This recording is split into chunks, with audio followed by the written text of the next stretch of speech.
the best investment you will ever make for yourself, for your partner, for your children, and for your business will be in yourself. Correct. And therapy will help you identify all the things, crucially, that I guarantee you're not aware of, that are driving your life in ways that you don't understand and probably don't like the outcome of because you're not aware of it. On last week's episode of the WorkingAudioTools podcast, Paul made a rather serious and very personal announcement for which I have great respect at his boldness and openness to share this. And we thought we'd do an episode following on from Black Friday and the various FOMO and, buying stuff to fill a void or a sense of inadequacy to try and bring some kind of joy. We thought we'd have a chat about what's really going on behind the scenes and behind the industry regarding mental health.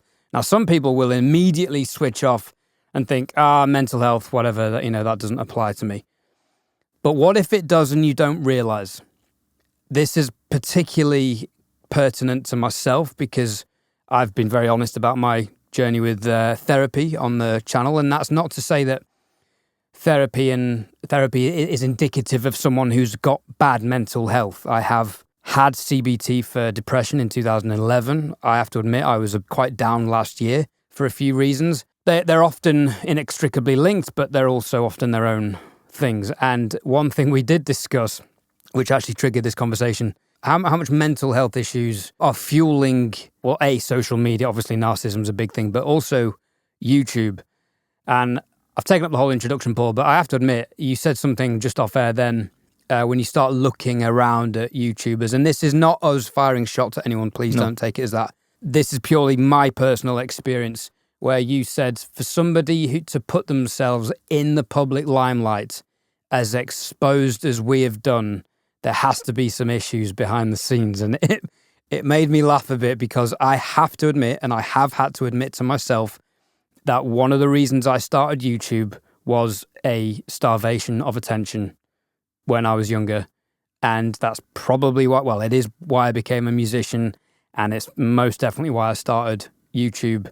And it comes with a lot of conflicting polarizations and feelings, and obviously the comment sections don't always help, but I digress. Paul, what was it that made you announce last week that you're on antidepressants? Well, I've always been an open book, but I think that one of the biggest steps forward for somebody is to admit that they're going through a hard time and that they're struggling. So I've basically found out that, I've had what they call cyclical depression probably since I was a teenager, which means that I go up and down quite a lot. And, it's something that I should have knew, but it's one of those things that you don't know, because what your mind does is your mind just distracts itself, and that's what I've been doing with all the rabbit holes and YouTube and other things. And, I've basically used audio and, all these rabbit holes as distractions so I don't really sit and think about how I really feel. And I think, especially as men, it's very difficult to talk about your feelings. 2 weeks ago, I said to my friends, because we hadn't really been speaking, and I said, look, if we're going to start chatting again, and we're going to start like a WhatsApp group chat again, then we really need to start speaking about our feelings, because I know that we're all going through shit times and we're not being there for each other. And we all agreed that, I'm going through this, I'm going through that, I'm going through this, I'm going through that. And, mental health is such a big thing. And I see it so much on YouTube. I see it in comments. I see it in the way that people reply to other people.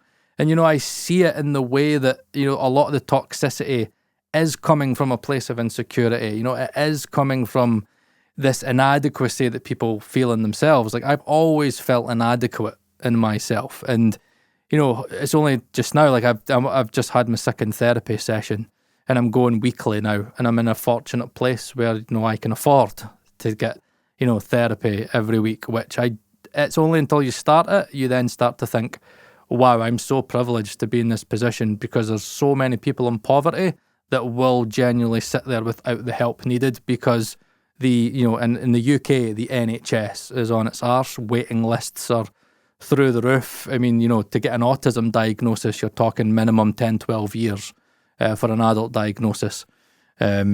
And it's just really, really difficult because people are awfully... I went through counselling. My work offered me counselling, and I did that for a year and a half. But talking counselling is something... For the listeners, can you just explain the difference between counselling and therapy as your understanding goes for that? For those who are thinking, Paul's talked about therapy before, but you were specifically talking about counselling, whereas a cognitive dynamic therapy that you're in now, I believe, are slightly different. But can you just elaborate on what those differences are? Yeah, it's a good question. I don't know exactly the right way to phrase it. All I can tell you is that for me personally, this is just, again, my personal experience, the counselling that I had for a year and a half, which I got through my work, was basically just me going to like the university and sitting down with somebody for an hour. But there wasn't really any kind of problem solving. There wasn't really any deep diving. I remember when I first got into the sessions, she said to me, Paul, this is kind of more of a space for you kind of to talk at me and for me to kind of ask you a few questions, but it's kind of more just for you to get stuff out. It's I'm not here to give you strategies. I'm not really here to give you coping mechanisms. It's kind of just to talk things over and to see essentially it was a little bit are you going to consider killing yourself? That's kind of what it felt a little bit, where it was just to kind of maybe keep me on the right track. Therapy, again, it's different I suppose for everybody, but just now in the first two sessions, it's way, way, way, way deeper for me. Already I'm thinking about things that I've never felt before and I thought about before, and I feel like she's really analysed me very, very well. In the first session, it was yeah, you're struggling with this, you're struggling with that, you're not feeling this and you're feeling that, and this is maybe the cause to that, and you're feeling like that because of that, and we'll dive deep into that and deep into that. And she's really making me try and sit in my feelings. And with the therapy already, it's way, way, way deeper. That's what I could say for me. I think counselling is just talking it out, almost like you're, going to meet a pal and you're just kind of offloading. I say counselling for me is more offloading, where therapy is kind of right, let's really dive deep. That's how I would say. So yeah, I think that's going to work well, but it's very draining. And Ed told me just how draining it is. And it's quite scary to dive deep into your childhood, to dive deep into try and figure out who you are. And I think that for me, how this ties into everybody else is that I think there is a lot of dissociation. And I think that many people, what scares me is that many people think that they know me by watching YouTube, when I'll be honest with you, a big part of me doesn't really know who I am, because I've taught myself to dissociate so much that where does, the audio geek begin and where does the real Paul Third end? Where does, am I this, budding, controversial audio geek persona guy that rabbit holes everything? Is that really me, or is that just somebody that needs to distract himself to not deal with, things that, happened in my childhood? Now, by the way, I'm very fortunate that I didn't go through some of the childhoods that some other people have went through. I just had a very, very, very, very lonely childhood. I was a very lonely, autistic little boy, and it was very difficult for me, and I had to live with that, and there was a lot of coping mechanisms that I had to teach myself, and a part of that was dissociation. And a big part of my personality has been to seek external validation, and I do see a lot of YouTube leaning more into that.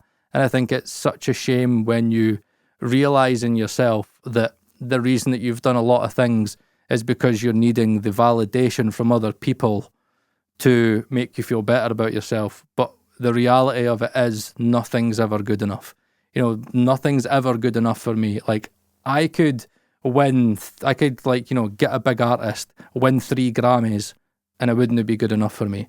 I could become a billionaire and it wouldn't be good enough for me. And I'm slowly realising that, as I sit in the studio that I've built, and I've got an Atmos room and a live room, and I've got all the mod cons that I could ever want. I've got all the headphones I could want. I can want all the great conversion. I've got a piano there that can write songs. I've got my guitars.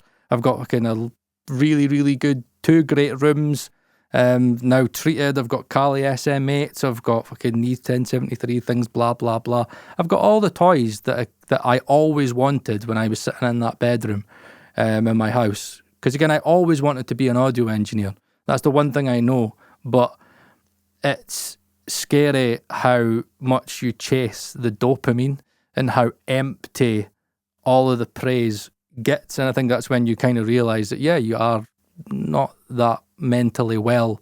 Where, you know, I've had so much nice things said about me, Ed, and so have you.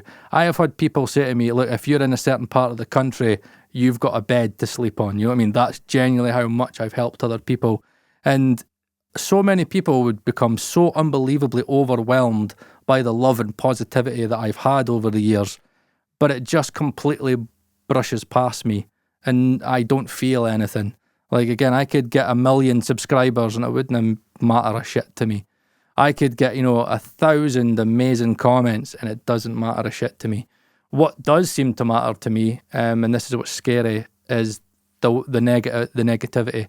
I think for many people, it's almost like some people seek negativity because if you don't feel positive about yourself and you don't feel like you deserve happiness and you don't feel proud of yourself, then, a lot of negativity can almost become addictive to you, where you focus on that because it's like that reminder that, yeah, I aren't as good as what I should be, and I am a piece of shit, and I am this, and I am that.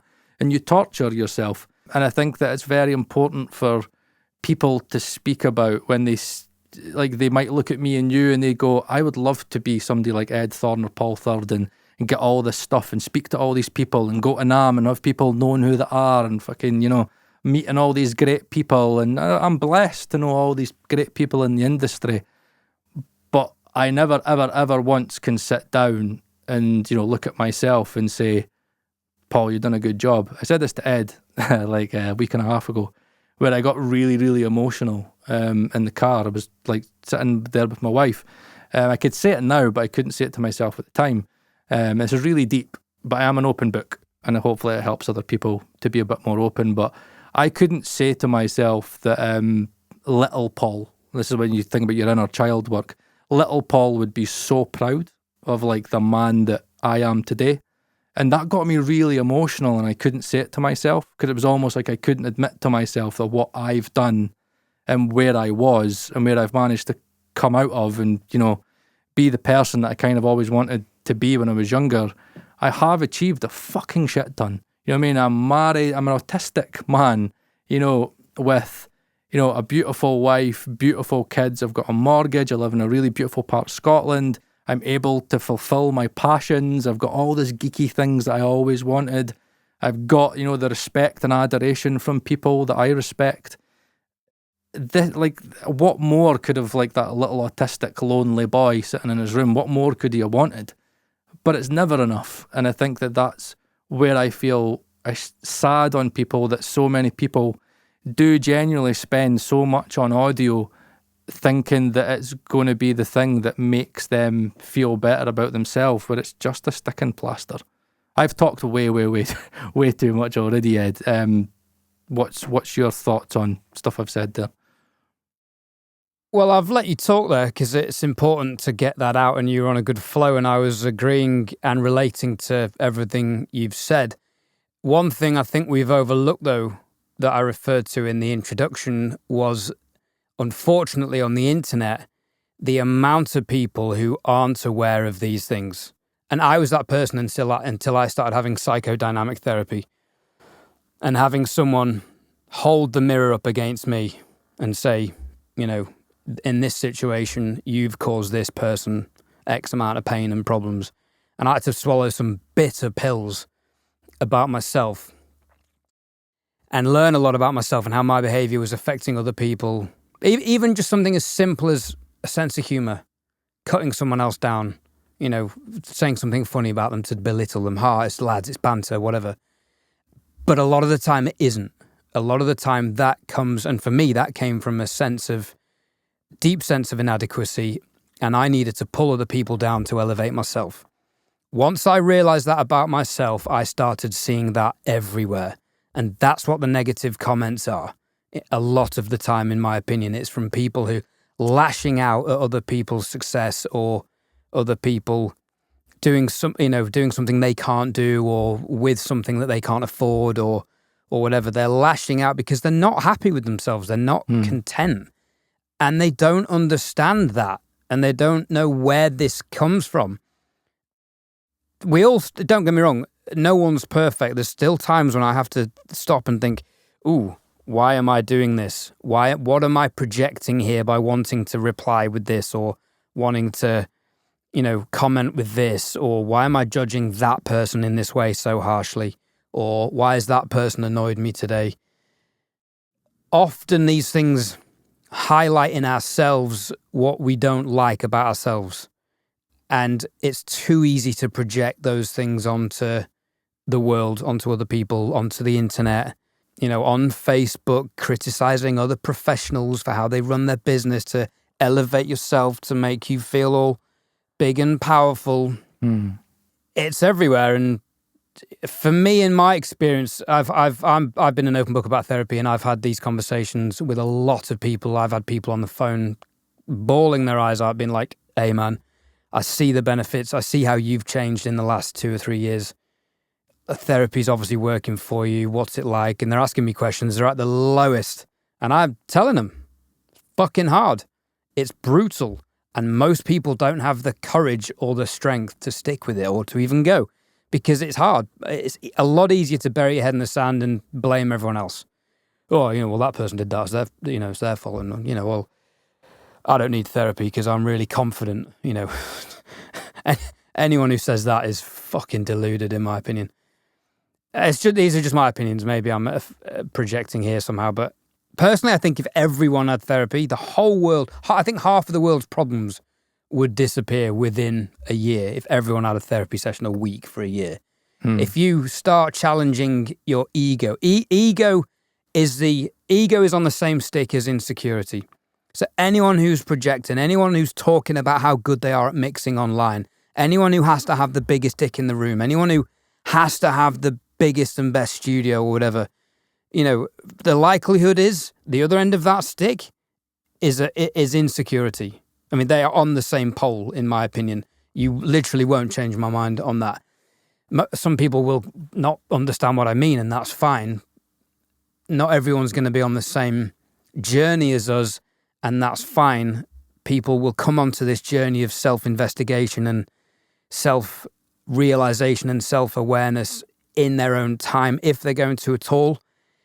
A lot of people don't. I mean, for me, like I've said, I've spoken to a lot of people about this, and it seems to me there seems to be a cutoff of about 40. If you're not in therapy by 40, the chances of you going into therapy will massively reduce after that. Yeah, I agree. The older you get. In my experience of trying to speak to different generations, different ages of people with it, how receptive people, because you just get so entrenched in your own life. One of the biggest things I'm grateful for is that I plucked up the strength and had the moment of realization that I needed help with stuff. I won't go into why I went. That's totally unrelated, but I'm glad that I went before it was too late. It was too late when I went, if I'm honest. I should have gone a few years earlier, but I didn't for various reasons. But I'm glad that I did go, and I did go down this journey. And I want to turn this into a positive, Paul, because I genuinely think I wouldn't be the mix engineer I am now if I hadn't gone for therapy. Because all of the mix comparisons we've done where you've critiqued mixes, and we've had people in the comments critiquing mixes, although they were hard at the time and they were growing pains, whilst we were doing that, I was doing this therapy in the background, and something I identified was I would take every criticism personally and every criticism as an absolute failure. Unless something was perfect, I'd failed. And I did that on live sound, which was torturous when I used to run my own business. If I'd make one mistake, I literally had this conversation with people where I'd say, a live sound job, you're at 100% and you can only ever work down. You just try and work down as little as possible. That's not the way of looking at it. People are human. People are tired. People make mistakes. But if you're in a position where you're so uncomfortable in yourself and anything short of perfection is a criticism in your mind, that's not a happy person. That's not someone who 100%. is content with who they are. That's someone who is a people pleaser, and that is driven through inadequacy and insecurity. In my opinion, I'm not a therapist. This is not professional medical advice.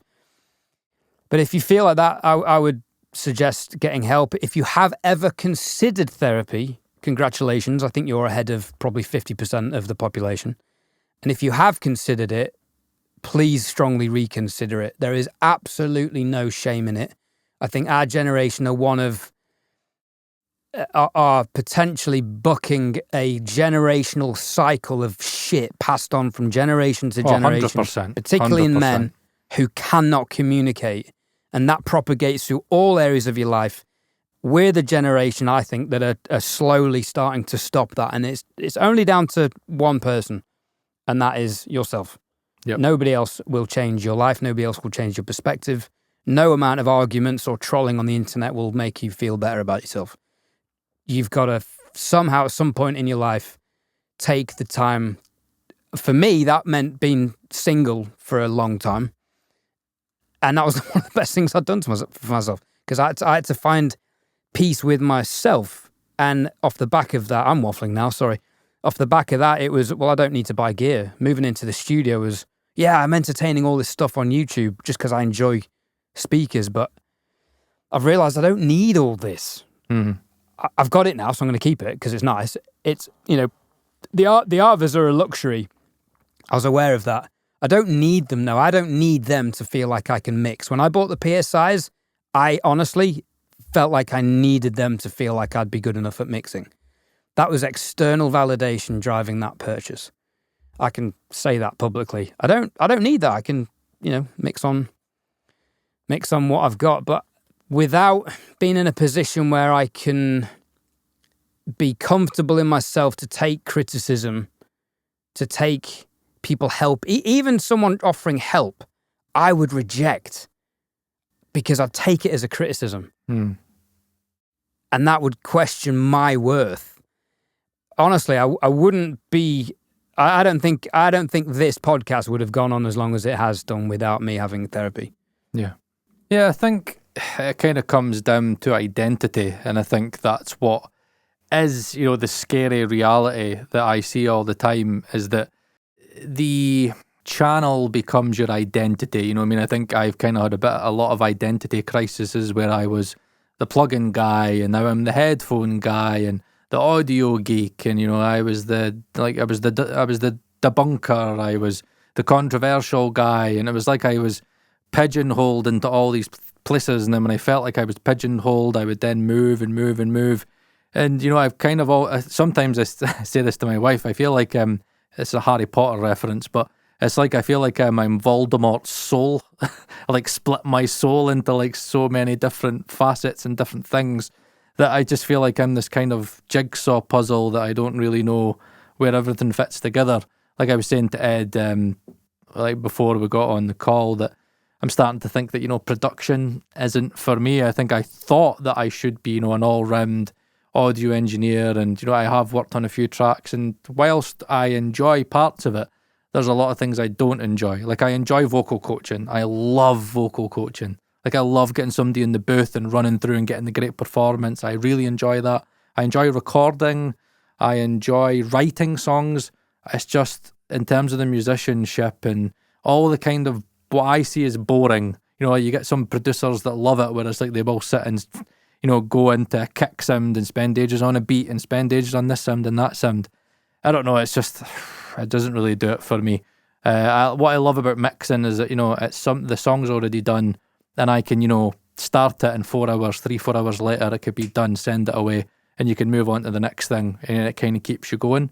And I think that's what's difficult for many people, is that many people have identity crises, and, some of them have become this name, and that's what they see their life as, especially on YouTube. They see who they are and their self-worth as this YouTuber. And it's like, for me, for a long time, I was like, I can't do a sponsored video because, I'm not a shill. And Ed laughs at me all the time because he's like, well, can't I do that because I'm not getting seen as a fucking shill and I'm not a shill. And it's like, that it really, really, really bothers me to be seen as a shill. And that's why everything I do in the back of my head is always like, okay, if I do that, I need to do it a certain way. I have to be honest. I have to be transparent. I have to be this. I have to be that. And I almost feel but that's indicative of someone terrified of what people think of them. Yeah. Which is 100%. Quite frank, to be honest, is someone who's not completely secure in themselves. 100%. We'll all work on that. That will always be a lifetime task for us. And I think that's what the reason why I thought it was a good time to speak about it is because if I'm going through it and I can see other people going through it, then let's have a discussion about it. Again, leave your comments down below if you're going through, tough times, speak about it. And I know this community is a supportive community. Yes, there'll be trolls, but those trolls are fucking, like, they're hidden. They were hidden a long time ago.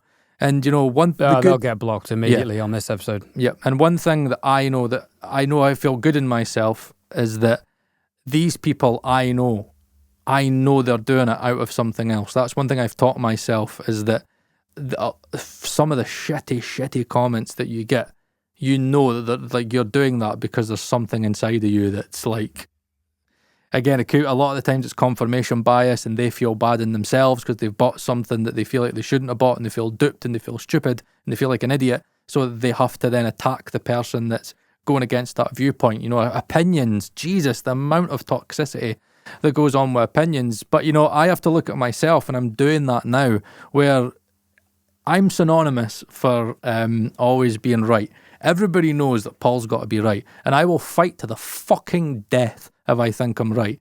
And I will argue to the death. And, I've been having to sit with myself and really look at me as a person and go, Paul, see if you are wrong sometimes. It's okay. It's not the end of the world.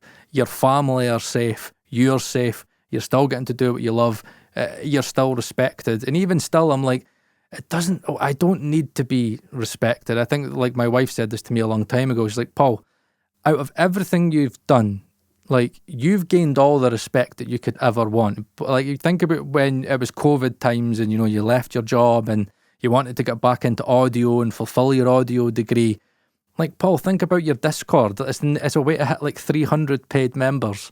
And, it's like everybody wants to join this place because it's a really, really great community and everybody's learning and I'm sharing all the stuff that I normally keep to myself. So, there are so many supportive people out there that, love what I do and, like, really, really, really like me as a person. And I need to sit with myself and learn that me as a person, that I have done enough and what I do is enough. And, I've got to stop chasing. Again, I said this to my wife that, I've been wanting to quit my main YouTube channel for a good 6 to 8 months. And Laura's like, it's still good for advertising, Paul. And I'm like, yeah, I know, but I'm really only using it for stuff that I think that I want. It's like, I kind of want that. I'm going to do a video for it. I want that. Do a video for it. I'll do that. And it's, it's becoming, it's like the Paul Third that Paul Third thinks he should be is fighting against the Paul Third that's like, I just see this like as a bit of fun as well. Because at the end of the day, it's almost like I don't want to say that this is a hobby because I do see it as a really serious career. But sometimes I just forget the fun in things.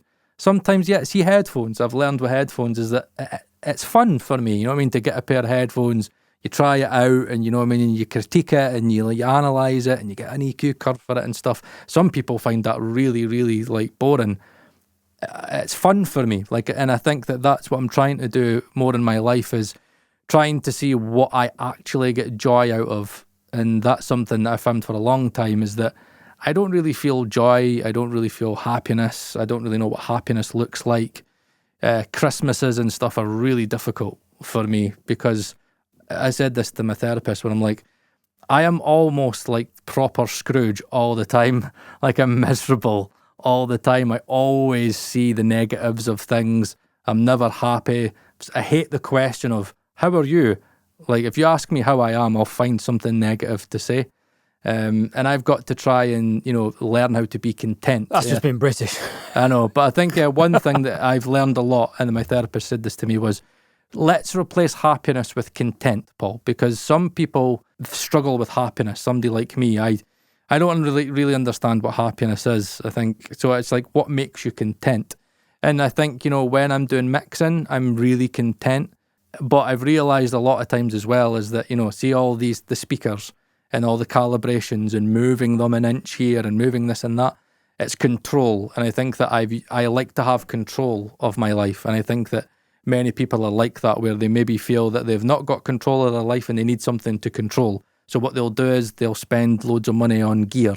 You know what I mean? They'll upgrade something. They'll change stuff that they don't need to change because they just need control. And it's so multifaceted. You know what I mean? And we're not saying that every YouTuber, has insecurities about themselves and need therapy. But for a lot of people that I speak to, you know what I mean, there is a reason why you publicly go and put your name as your channel and put yourself out there, on a platform that is all about engagement, that is all about likes, that is all about subscribers. And, what do you say? If you like it, like the video, leave a comment, subscribe, become a YouTube channel member, join this community. It's, it's a sad thing when you need to try and, fill the void that you feel in yourself with other people when you know deep down in yourself that it's never, ever, ever going to matter. I know loads of people that have got like over 100,000 subscribers, and I spoke to a lot of YouTubers and they're like, yeah, it's just a number. And I think that's what I've learned, is that YouTube is just a number, and it doesn't matter how many numbers and how many. I could get a silver play button, a fucking gold button. I could be, the next Mr. Beast, and I wouldn't give a shit. And I think sometimes I look at Mr. Beast and I think nothing's ever good enough for that guy, because he just goes to the next thing and the next thing and the next thing, and he spends all his money on his videos, you know what I mean? And it's just, YouTube's a very, very difficult place. Social media is a very difficult place. I mean, external validation is a really, really, really sad thing that we've all, not all of us, but so many of us fall into. Even the fact that, there's many people that, will even just have a YouTube account just to specifically leave long, big, massive comments on certain videos to, to make themselves feel better. You know what I mean? The old adage of, I've been mixing for blah, blah, blah, and I mixed on such and such's record. We say it in America all the time, but it's like my name's John. It's like, yeah, I'm such and such. I mixed on this and that, and I played on that, and I was the bassist for that and that and that and that. And I'm like, I don't care, man. You're a human being. And I think that's something that I feel like we've lost a little bit is, especially in social media, and it's been getting to me a lot, and I'm seeing it more.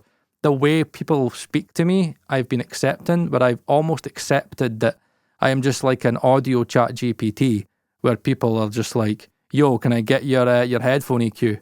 I'm like, what? It's like, you've not even said, hi, how are you doing? It's like, yo, bro, I watch your YouTube channel, love your YouTube channel. Yeah, could you give me your headphone EQ? Yeah, could you tell me this? I'm thinking about buying this. Could you tell me this? And it's so impersonal, and I'm like, this is how you view me. Yeah, I mean, that's just a blatant lack of respect, isn't it? Let's 100%. Be honest. Like, I get that as well. Like, oh, what about this speaker? And can you give me an interface and all this shit? I'd like to elaborate on your comment about it's not about being happy, it's about being content. I do agree with that, but for me, the biggest realization in my journey on therapy is taking that one step further, which has been, it's about finding peace. If you're someone who needs to be right all the time, you're not at peace with yourself. 100%. If you're someone who needs to be bigger and better than everyone else, you're not at peace with yourself. If you're someone who is angry or jealous or threatened by someone else's success, that was a fucking huge one for me. And I see that all the time. I'm glad I said that. That's someone who's not at peace with themselves. If you're, getting arsey with clients because they're critiquing your mix, that's someone who's not at peace with themselves. And I'll be honest, this episode has probably made, for those still listening, this episode has probably made a lot of people feel uncomfortable. And what I would say is, we're not saying any of this to, be higher, mightier than now. It comes from a place of love sharing this story, because Paul and I have had painful journeys that we're sharing very publicly. I think this is very brave of us to speak about this stuff, because people generally avoid it.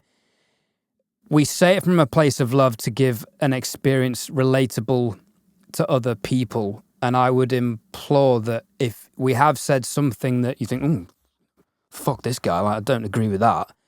If that struck a chord with you or caused a bit of an uncomfortable stomach in your gut, it's probably worth thinking about. And it's probably worth talking to a therapist about. And from my experience, my opinion is that you can only benefit. You will not become a worse person going for therapy. Unfortunately, it is expensive. That's a hard bit, And one thing I would like to address is a lot of people say, oh yeah, I'll go like once a month, because I get it. Look, I'm paying 85 quid a week, that's in London, and that's not even that expensive for London, to be honest. It can often be £100 a session. That's a lot of money for a lot of people. I get that. But it is also, we've talked about investing in equipment, investing in Black Friday stuff recently. The best investment you will ever make for yourself, for your partner, for your children, and for your business will be in yourself. Correct. And therapy will help you identify all the things, crucially, that I guarantee you're not aware of, that are driving your life in ways that you don't understand and probably don't like the outcome of because you're not aware of it. I am still humbled on a weekly basis at what I don't know about myself. It's terrifying how never-ending it is. But I would implore anyone who's considered therapy or anyone who's been triggered by something in this episode, upset by something in this episode, angered by something in this episode, consider why and really consider talking to someone about it. You cannot be a worse person for going for therapy. You will only learn good things about yourself. They may be hard, they may be bitter, they may be really painful to deal with, but trust me, it's fucking worth it. Yeah, I totally agree. Because at the end of the day, I've been a workaholic for a very, very, very long time. It's only now that I'm realizing that I am depressed when I'm on antidepressants now, and it's really fucking tough. It's really tough because the antidepressants have been fluctuating whilst the medication takes time to try and balance. It might be another 3-4 weeks until it fully kicks in. I've been feeling drowsy and sleepy and erratic in some cases, and yeah, it's really difficult, as well as dealing with really deep stuff and start of a therapy journey. But I think what's important for me is to talk about this from a place of there's a saying, and the saying is the grass isn't always greener on the other side, right? So just because you look at us and you think, yeah, it's like all these people like them and they're well known and they know such and such and they've got all this gear and they got this and that and that and that and they're a great personality and they're a great laugh. Look at me, for example. Loads of people are like, Paul Thurd's great, Paul Thurd's funny, Paul Thurd could do all these accents and yeah, what a great laugh he is. I'm fucking depressed, you know what I mean? Like I'm depressed and I'm on antidepressants and I'm going through therapy. And yeah, it doesn't mean I'm not a fucking hoot, at times, but I do a lot of masking. I'm autistic and I've spent my life masking, and sometimes, the masking does unbelievably take a toll on you. And I think a big part of, everything that I've been doing in the past 3 years is, a lot of issues in myself, and I'm working at that. And I just really hope that other people can get the help that they need. The last thing I want is for people to get themselves in debt because they think that they need to, the gear to make them be at a certain level where they think they're going to feel better about themselves. As Ed said, the best investment is 100% in yourself. If you can if you're sitting there, you could say, I'll pay maybe like, 100 quid a month in plugins. I've got this subscription and that subscription. I've got a subscription to fucking this streaming service, blah, blah, blah. Cut them off and take that time into yourself and get yourself better and find out more about yourself. I mean, even just talking to somebody, like it's crazy how much me and my own friends, are now speaking to each other going, isn't this crazy that for years and years and years, all we did was just really speak about football? When we were in our 17, 18, we used to be actually quite deep and have all these deep chats.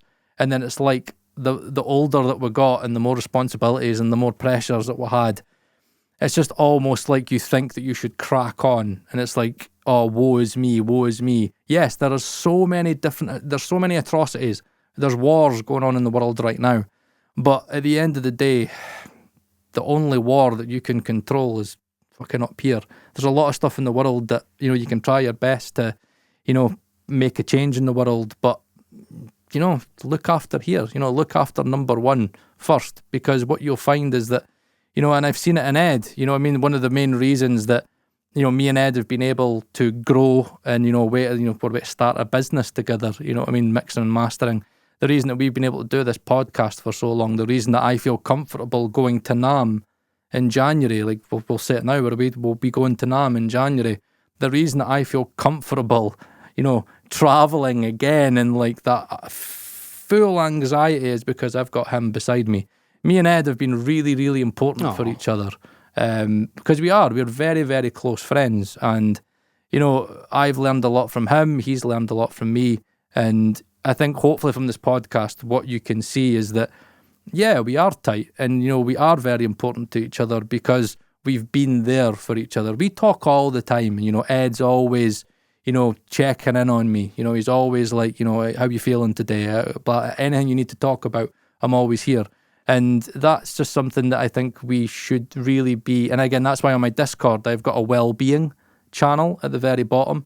And I've put it there to say, if anybody needs to chat about anything, if you're going through a really, really, really shit time right now, pop it down there and everybody just fucking chip in and help out and share some experience to see if you can help somebody. Because sometimes all you need is just... awesome. I love that. All you sometimes need is just somebody to talk to. Sometimes you have to pay for it, but, you know, just don't live in silence, especially all the men out there. Just don't feel like we have to be like, you know, the generations before you where you don't talk about your feelings. You know, me and Ed know what it's like. Man's got to be a man. You know what I mean? Fucking man's man. Man, like being a man's man is fucking bollocks. All it does is just create fucking trauma, and all it does is just make you, you know, basically like an incel of yourself, and you just sit there and just hold everything in. And what's happening is, what you don't know is it's just seeping out of you. It's got to seep out. The body can't keep all of this shit, and it just comes out in anger and frustration. And, you know, that's been me my entire life. I could be, you've seen on this my YouTube channel, I could be quite a frustrated person and I can get very angry. And it's just my own shit seeping out, and it's almost like I latch on to other things, whether it be a plug-in and I'm like, fuck it, you're getting it this week, and you're getting it this week, and you're getting it this week. But, and a lot of them are like, for me, fucking justified. But the main reason why I've done it is because I'm fucked off in myself, and I'm like, I'm just picking something, you're getting it, and I'm going to prove why you deserve it. When really I should just fucking leave it alone, you know what I mean?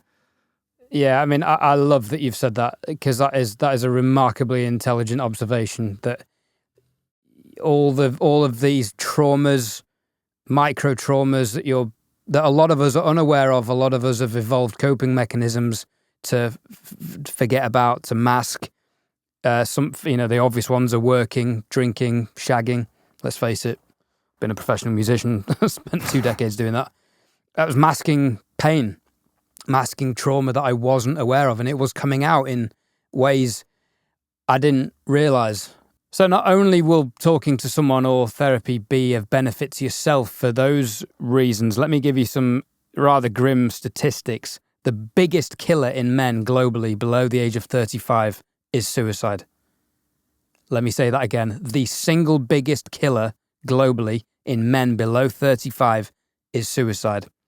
75% of suicides are men across all age ranges. Men are 3 times, therefore, more likely to commit suicide than a woman. Now, that is fucked. Yeah. I don't care what the statistic is about, you know, per ratio of men to women. The fact that that is the biggest killer in men below 35, and that so many more men are dying from it just shows that this patriarchal, boys don't cry, stiff upper lip mentality is utter bullshit. Yep.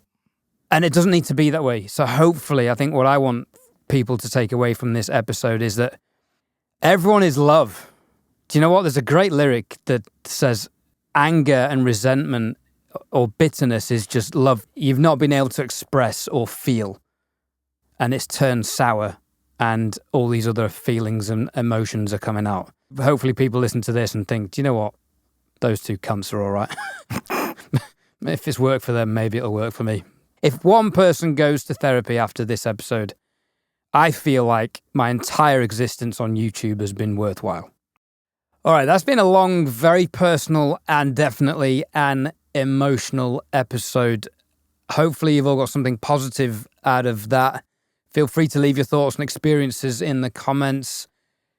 Needless to say, please be kind in the comments, but more importantly, please be kind to yourself. And if you do feel like you want to talk to people about this and you want help, like we've said, there's nothing to be ashamed of. It is a very beneficial process, and maximum respect for those people on that difficult journey. All right. He's been Paul Third. I've been Ed Thorne. Look after yourselves, and with love, we will see you on the next episode. Bye-bye.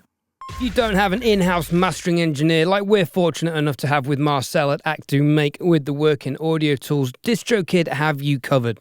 For just $99 a year, you can buy unlimited mastering for all of your tracks in tandem with unlimited releases via DistroKid.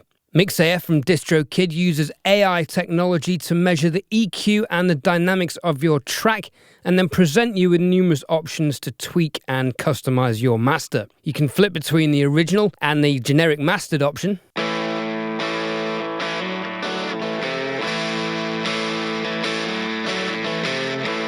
Blame it on the whiskey, blame it on the bad weed. So instantly we can hear that's making the track louder, and it's also slightly flattening the EQ, bringing in a little bit more of the mid-range and of course the top end. We can adjust the intensity, which is how much compression and limiting is being applied to the track. Blame it on the only thing you've ever seen. Run and tell your mother. Blame it on your brother. I think somewhere in the middle works for this track. And the EQ options are self-explanatory. We can make the track effectively duller or brighter. Just ain't right. All you do is lie. All you do is try to deny. All you do is lie. Even when you know it just ain't right. All you do is lie.